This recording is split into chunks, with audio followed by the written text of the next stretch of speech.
भारतीय जनता पक्षाचे तालुका अध्यक्ष निलेश भाऊ जगताप यांना मी विनंती करतो की त्यांनी थोडक्यात या ठिकाणी मनोगत व्यक्त करायचं। बोलो भारत माता की जय, भवानी जय, शिवाजी। आज आपल्या महायुतीच्या वतीने आत्ताच बाप्पू फॉर्म भरून आलेले आहेत। महायुतीच्या वतीने उमेदवार असणारे माननीय विजय बाप्पू शिवतारे, इथं उपस्थित असणारे आमचे भारतीय जनता पार्टीचे नेते माजी आमदार अशोक भाऊ टेकवडे, राष्ट्रवादी काँग्रेस पक्षाचे नेते माजी आमदार संभाजीराव कुंजीर, उपस्थित सर्व स्टेजवर असणारी नेते मंडळी, येथे थोड्या वेळातच बाबासाहेब जाधवराव फॉर्म भरायला होते, इथे येतीलच। खरं तर महायुतीच्या वतीने आणि भारतीय जनता पार्टीच्या वतीने बाप्पू आम्ही तुम्हाला शब्द देतो। आत्ताच अजित काकांनी इथं सांगितलं की आम्ही लोकसभेला तुमचं प्रामाणिकपणे काम केलं आहे।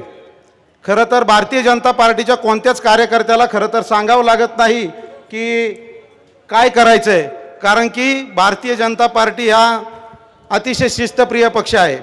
आज तुम्हाला जरी काही कोणाच्या मनात शंका असतील तरी अमित भाई शहा असतील, आपल्या राज्याचे नेते देवेंद्र फडणवीस साहेब असतील, या सर्वांच्या माध्यमातून आदरणीय बाप्पूंच्या पाठीमागे भारतीय जनता पार्टी निश्चितच सक्षमपणे ताकद उभे करेल।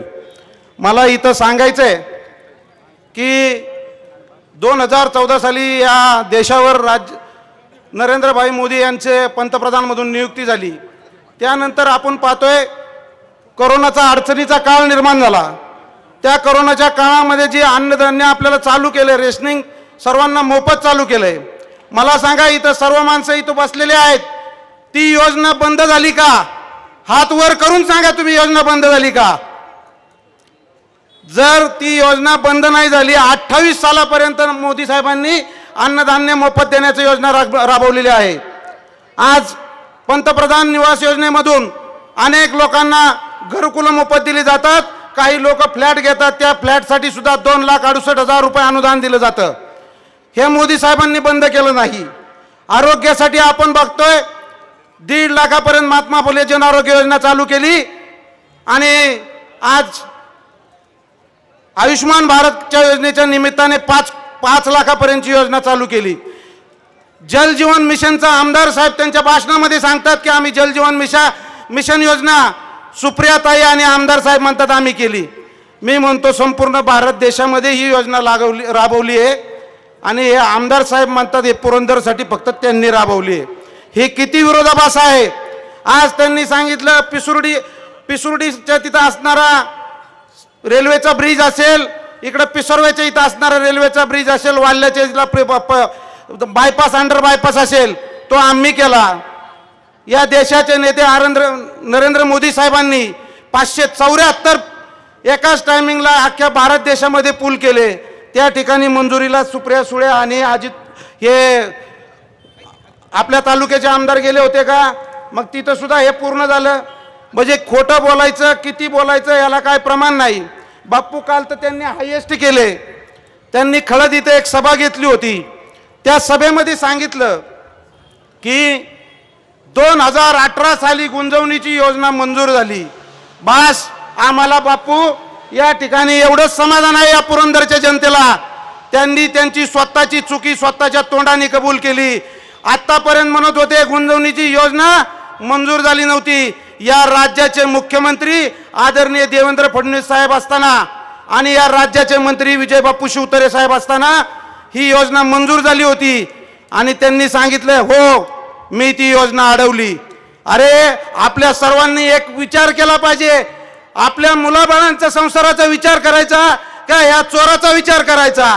हा काम तो चोरतोच, पण स्वतःहून खुशाल सांगतोय तोंडाने की गुंजवणीची योजना मी अडवली, विमानतळ मी अडवलं। अरे तुला अडवण्यासाठी आमदार केलाय का काम करण्यासाठी आमदार केलाय हे तुम्ही सांगितलं पाहिजे।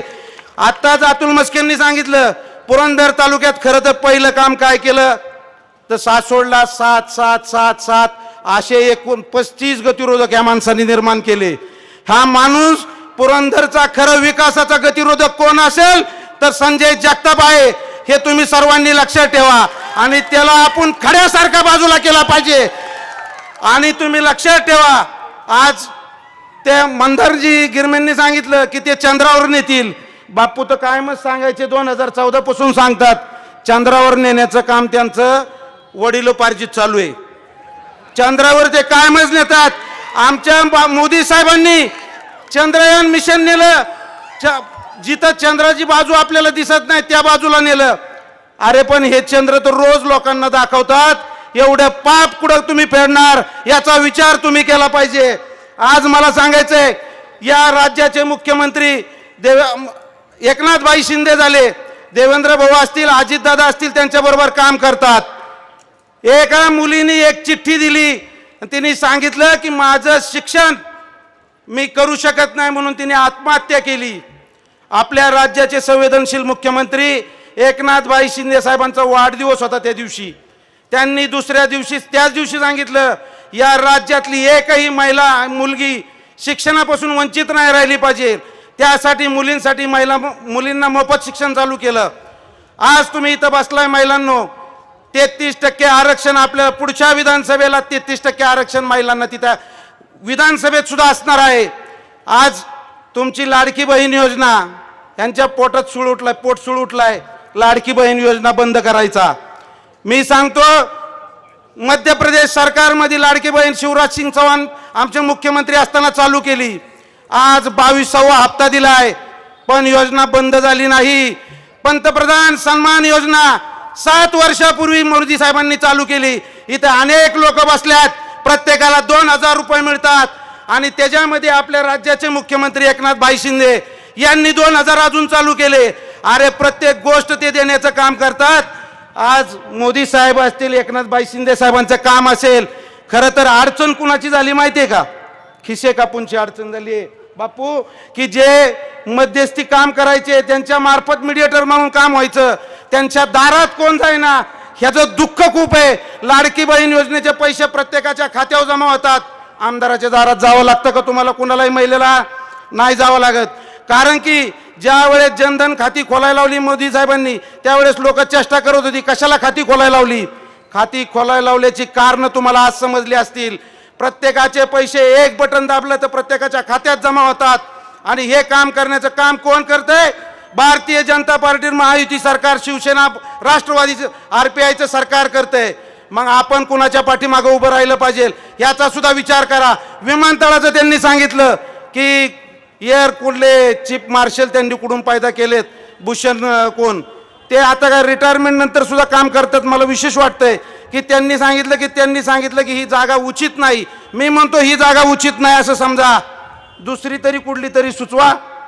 का हवेतच विमानतळ करणार आहे? तसलं काही नाही. सगळ्या हवेत गप्पा आहेत त्यांच्या. त्यामुळे त्यांच्या बुलथापांना बळी पडू नका.